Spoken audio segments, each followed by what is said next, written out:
So I know you just clicked on this video and I am already asking you to do stuff, but brace yourselves a little.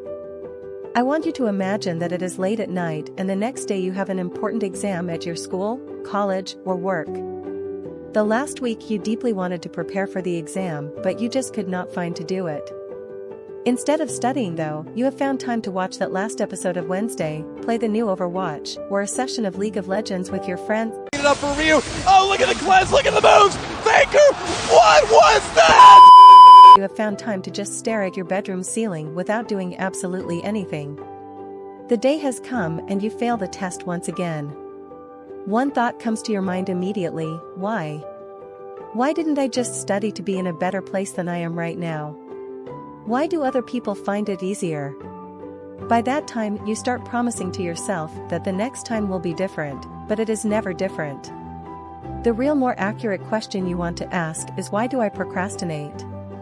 And this is what we are going to adequately, at least in my opinion, going to answer in this episode of Tell Me Why. Tell me why! Let's first dig a little bit deeper into what is procrastination. I am certain that you have listened to that term a bunch of times, but have you captured its full meaning? Procrastination is the action of unnecessarily and voluntarily delaying or postponing something, despite knowing that there will be negative consequences for doing so. The word has originated from the Latin word procrastinatus, which itself evolved from the prefix pro-, meaning forward, and crastinus, meaning of tomorrow. Oftentimes, it is a habitual human behavior. And I just shamelessly read the entire definition for you, but this was not without meaning.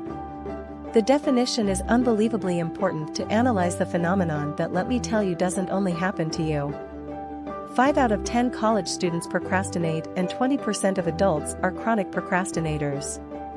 As a side note, you should aim to not fall under this category.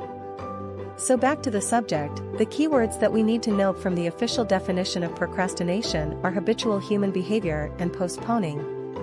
Let's get straight to analyzing why you procrastinate, hence the real reason you are here. The difficult exam you are having tomorrow requires preparation. The preparation for a test demands your attention, reading skills, perception, and devotion of time.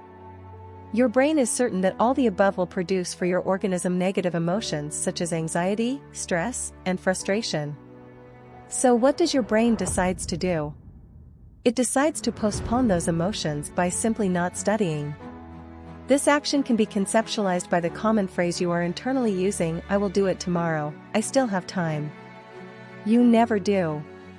So that answers why you are avoiding doing the things you have to do. I am certain though that if you are smart enough you would have already understood that it happens because they are not pleasant to you, and now you are thinking, why is this guy saying obvious things to me? Let me move on to the next issue and you will understand. Why do you always find yourself playing FIFA or NBA 2K though? Why is it always a repertoire of 2 to 3 specific actions that you choose to do while avoiding your responsibilities, like a little... I am sorry, I got a little too passionate. The reason why you are opting to play PS5 or watch Netflix every time you have to study for an exam is that those actions have been tested before and are proven to work miraculously into postponing the feeling of negative emotions that accompany studying. Behavioral psychologists in general, and Skinner specifically, have told us that an action that succeeds in tackling negative emotions not only by erasing them but also by postponing them will repeat itself more and more into the future. When you were a little boy or a girl and it was the first time that you had to seriously study for an exam, maybe playing with your Xbox or talking to your best friend on the phone managed to take your mind off of it for a bit. These actions effectively repeated themselves because they remained exceptional till now in postponing those feelings. I know that by listening to this now you may have started feeling some kind of love towards those actions. You may be kissing your PS5 right now, or if you are more of a romantic soul, your old PS1 for always being there for you, unlike that little... I am sorry, I became too passionate again. By hoping you stayed only in the kissing part 1, I'm going to answer another question that may have come to your mind, and it can actually be derived by reading the definition. But why do I prefer to feel the negative consequences that there are there for not studying instead of just feeling a little bit stressed or anxious? There is not a single person that doesn't at least feel a little strained while doing mental work such as studying, so why do some people prefer to study and not feel the consequences and others don't? Why are some people great students and other students bad students? Think of a balance. On one edge there are those negative consequences, and on the other edge there are the negative emotions you would feel if you actually stopped being so inconsiderate. You simply decide to feel the one has more value to you, due to repetition. Although this may not be true, you have come to the conclusion that failing that English test is not such a big deal. It has happened way more times in the past. And here comes into play the second keyword. Habit. It's all a habit if you manage to cope with feeling those feelings of stress and anxiety. Instead of playing God of War, or even worse Spider-Man, you would change the level of negativity it holds, making it less than failing that test. This conversion alone would help you stop doing what we call procrastination, which in reality is I am scared of feeling a little bit of pressure. I am sure that you are not here to listen to me degrading you, which for context is only a joke, as I am currently, and certainly have repeatedly procrastinated in the past as well. I am going to give you actual psychological advice on the first step you need to make in order to change the pattern.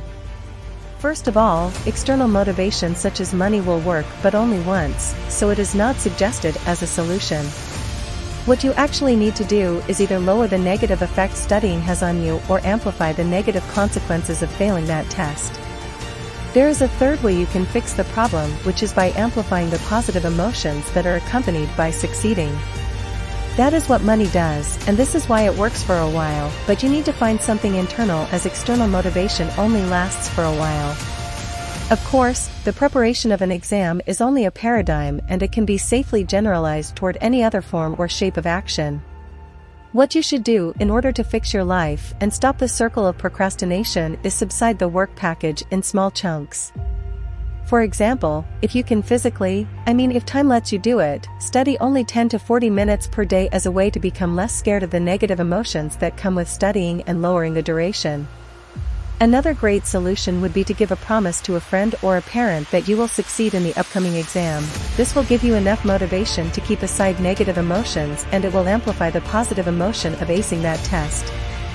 Procrastination is a real issue and can be also described as an addiction, a dependency on all those actions that effectively keep your mind wandering and waste valuable time from completing important tasks. In order to achieve important goals and milestones in your life, though, you need to break the cycle, step outside of the problem and revisit your relationship with those things.